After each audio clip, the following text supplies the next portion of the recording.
In competitive Pokemon, there's something called a core.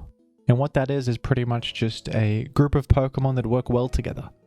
2 or more Pokemon that synergize in some way, complement one another, fill each other's gaps. The most classic example in competitive Pokemon history is Skarmory and Blissey, just as a simple example. One of them's a physical wall, Skarmory, and Blissey is a special wall.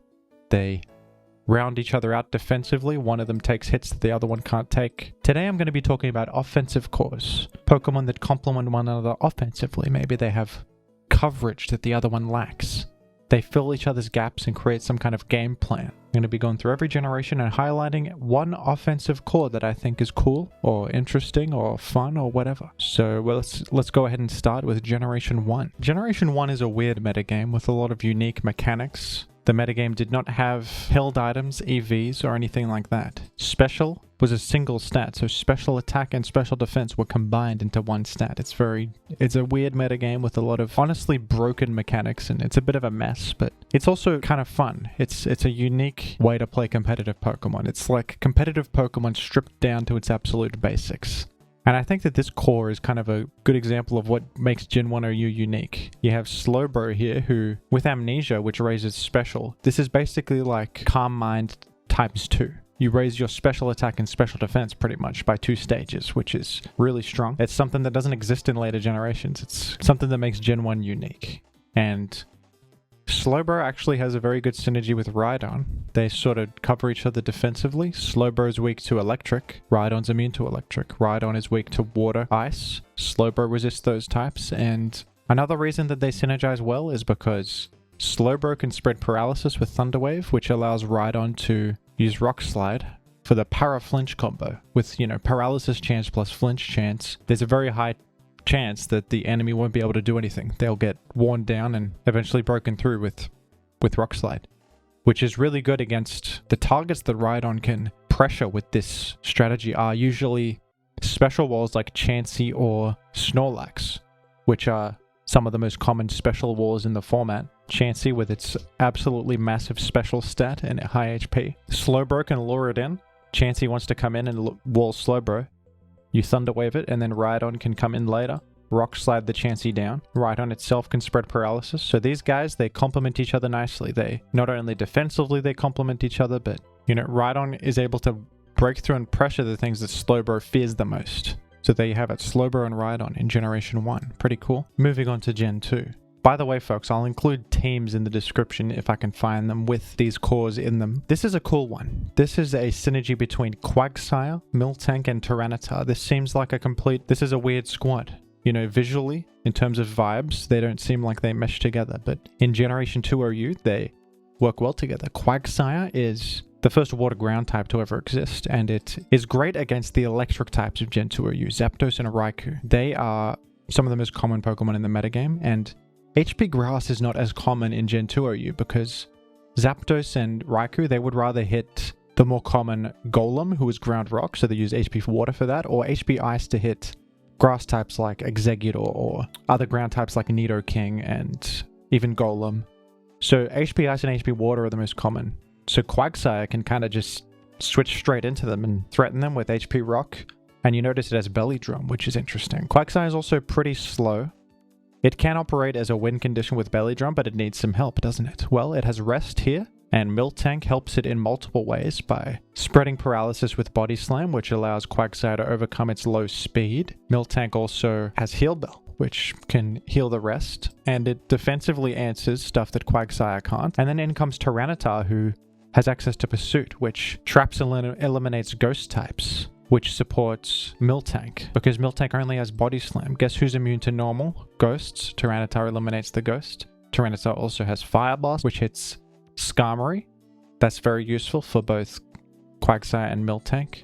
Yeah, this is a cool core. In later gens, Quagsire gets unaware. It becomes just a defensive stall Pokemon, but in Gen 2, it's a pretty low power level, so 85 attack along with Belly Drum makes it a usable offensive win condition, which is cool. It's cool seeing Pokemon that just have a completely different role from gen to gen. And this is from a sample team, so I'll include the team in the description. Here it is. It's pretty standard. Rest of the squad, we got a T-Wave Zap to help with the whole para spam type game plan.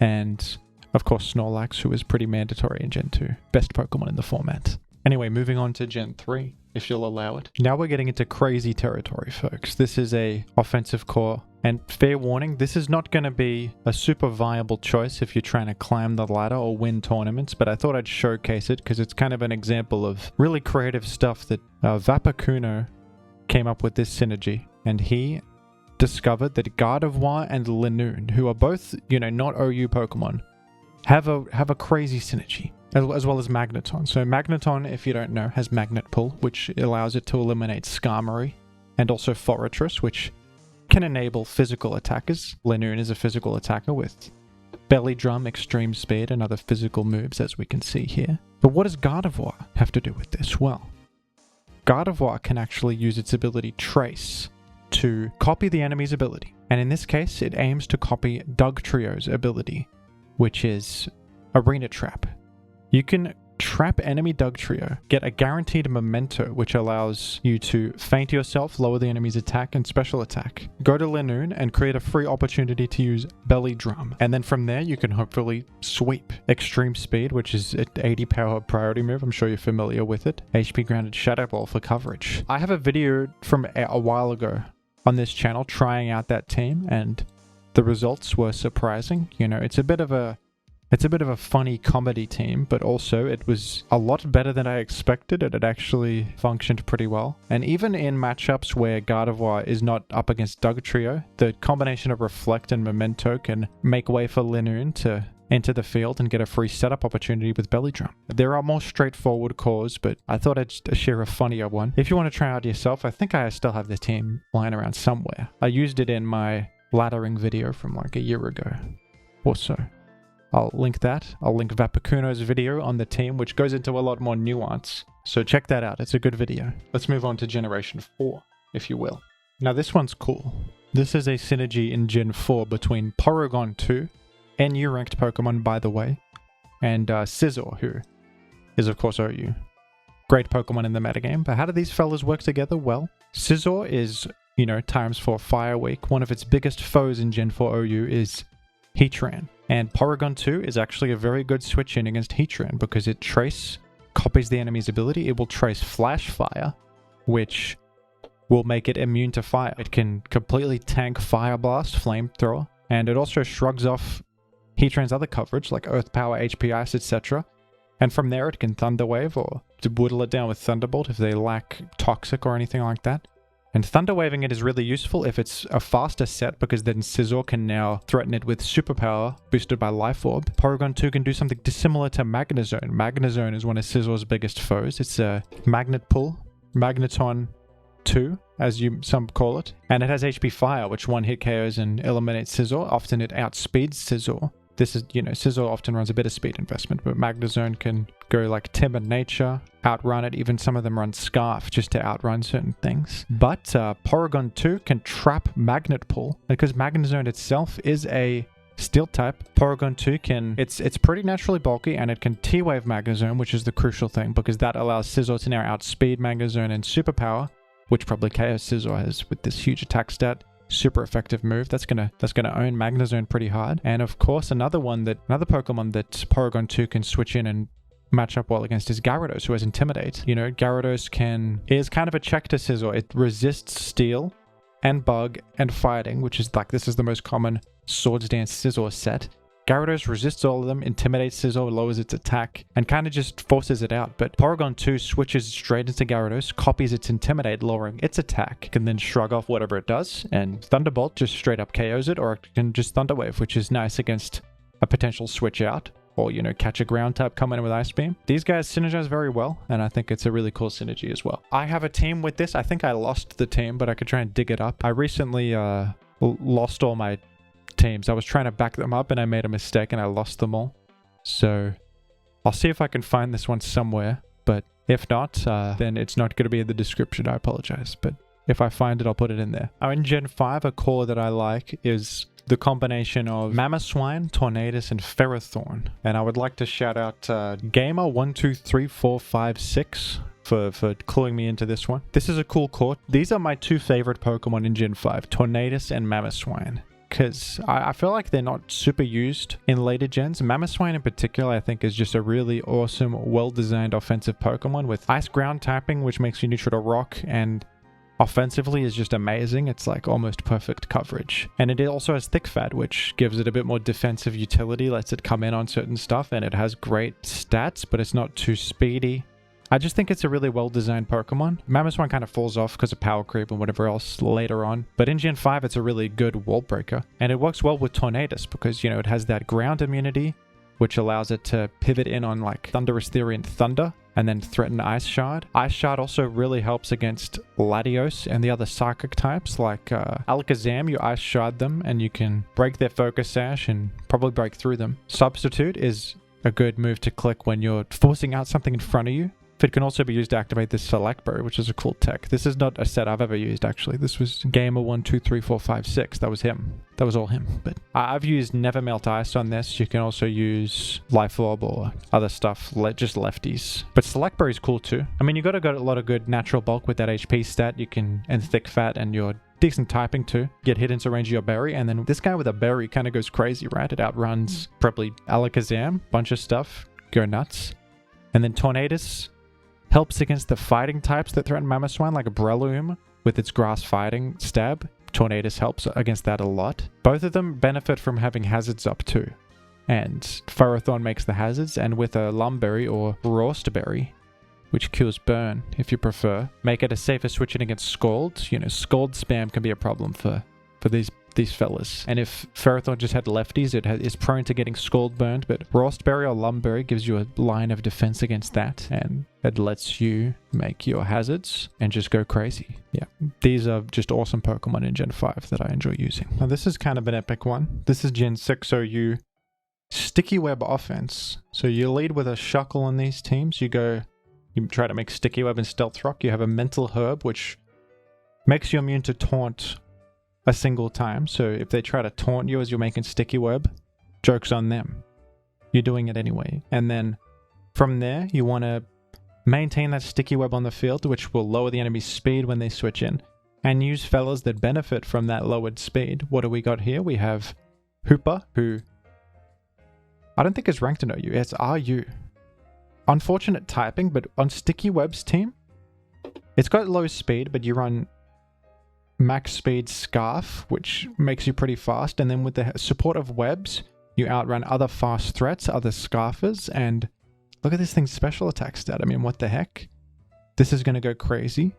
It's going to do huge damage with Psychic and Ghost Stab, as well as Focus Blast, as well as the utility of Trick, of course.